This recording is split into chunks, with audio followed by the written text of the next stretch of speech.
All right, YouTube, here we go.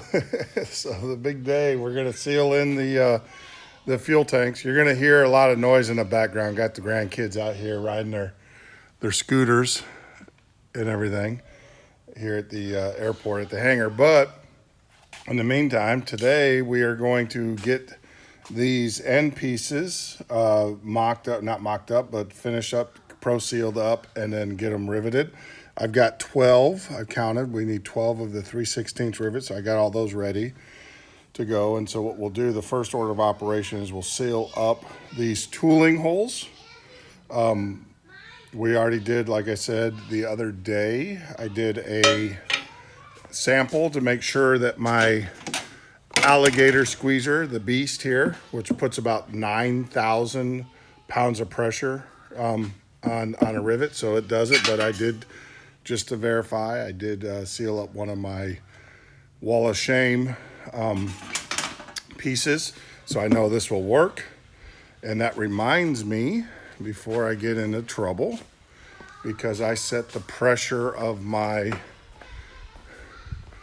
rivet squeezer on the actual compressor. So what we'll do is we'll turn this, has got to be 90 pounds of pressure, so we'll turn this up. So that way I know I have enough pressure to squeeze. And, oh yeah, Christmas present to myself. Talk about that a little bit later. And, oh yeah, another Christmas present to myself. We'll talk about that later. That's the acoustic, not the electric. So we got this guy ready to go. I already have my spacers in. And like I said, I did a mock-up or a sample. So what we'll do is we're going to mix up some Pro Seal, and then we will proceed to get at least these rivets in. And I am going to do them from this direction because God forbid, or not God forbid, God really doesn't care. Yeah, he probably does. But what we'll do is I'm going to do it from this direction because if I had to get that out or whatever, this is the part that's facing out when it gets mounted into the actual fuel tank.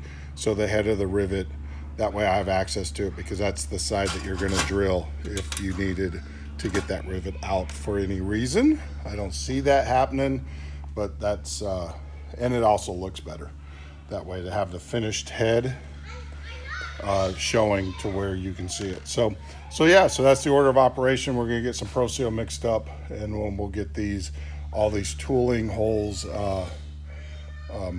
riveted, and then we will proceed to work on countersinking all of these, or dimpling these pieces and everything, and then we will hopefully today the goal is to get all these pieces pretty much mocked up, and who knows, maybe we might have some time to put them into the actual fuel tank.